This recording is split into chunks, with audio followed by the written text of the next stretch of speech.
Aujourd'hui, je vais vous parler du roman Casso de Jackie Schwartzman.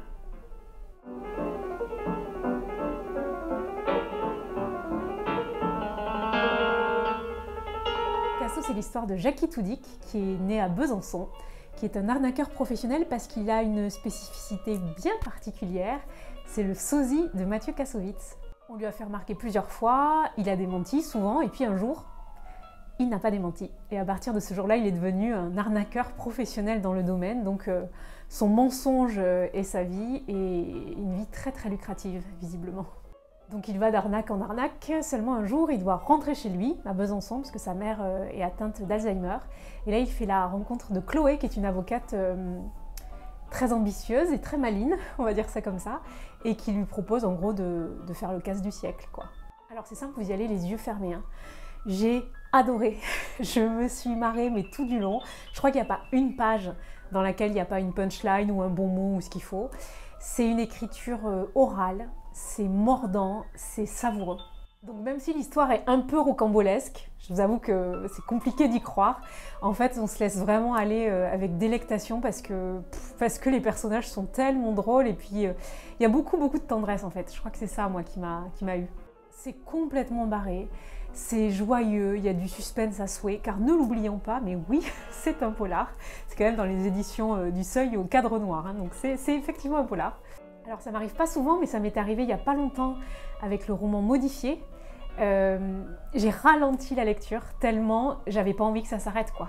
Et d'ailleurs, petit bémol, j'ai trouvé la fin pas tout à fait aussi excellente, on va dire, que le reste du roman, quoi. Vous allez le remarquer très vite, c'est une écriture cinématographique. On visualise complètement toutes les scènes, tous les personnages. Enfin, même la manière, c'est très scénarisé, quoi, je trouve. À mon avis, ça va faire quelque chose derrière. Je pense, hein, ça pourrait faire un film, vraiment. J'ai choisi de vous lire un passage au début du roman, comme ça il n'y a pas de spoil, et je suis en train de me dire que ça correspond vraiment à un passage qui pourrait être typiquement une bande-annonce d'un film, quoi. Du film dont sera adapté le livre peut-être un jour. Je commence la lecture. Le cours du monde m'échappe. Un blob qui vous coule entre les doigts.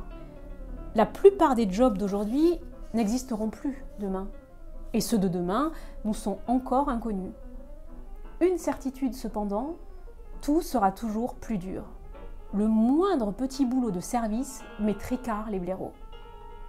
Tu ne sais pas faire un tableau croisé dynamique sur Excel? Tu vires.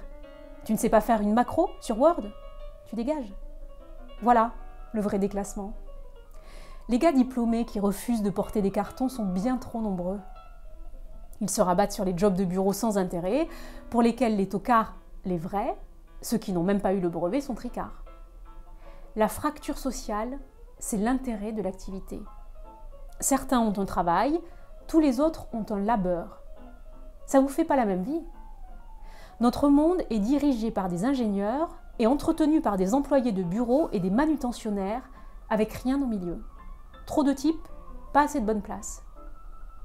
Égalité des chances, tu mens. Égalité des chances, tu les prends pour des jambons. Égalité des chances, t'es une vitrine de bar à pute et derrière, dans l'arrière-boutique, faut que ça pompe à genoux, les cheveux attachés et le cœur aussi chiffonné qu'une chaussette au sale. Égalité des chances, ceux des banlieues qui croient en toi et se tiennent tranquilles, décrochent des diplômes en papier mâché qui ne leur servent à rien. Égalité des chances, t'es la grande désescalade. Égalité des chances, t'es black beurre. Je suis rebeu, tu es rebeu, nous sommes tous des rebeux. L'homme automate demeure immobile. Les pas s'engrouillent et puis il change de position et me voit. Un large sourire annonce la fin de sa performance. Yann descend de son estrade, ramasse sa gamelle et me rejoint. La bise. Puis, comme si on s'était vu la veille, « Ça va, gros? T'es arrivé quand? » Ce matin. Ta mère? Compliqué.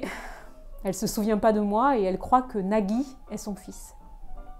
Ah, désolé mec. Et sinon, le taf? Bien, ça roule bien. Alors, ça fait quoi de retrouver Bezac? Bonne question. Je suis mitigée. Revenir ici à 47 ans, sans femme ni enfant à montrer, ce n'est pas très glorieux. Est-ce que le fric que j'ai accumulé compense mon handicap affectif? Aucune idée. Celle qui pourrait répondre à cette question, ma mère, a la mémoire qui se délite. Le cerveau bouffé. Elle ne connaît plus ses proches, mais reconnaît plein d'inconnus. Cela dit, je me fais peu d'illusions. Elle me laminerait si elle se souvenait de qui je suis. Maman est dure, et les milliers d'euros que j'ai amassés depuis des années ne l'impressionneraient pas. Comment la prof de philo qu'elle a été pourrait éprouver le moindre respect pour mon activité? J'ai un boulot en or, pourtant. Je peux même dire que dans ma partie, je suis ce qui s'apparente à un artiste. Avec mes secrets, mes ficelles. Mon job, je fais Mathieu Kassovitz.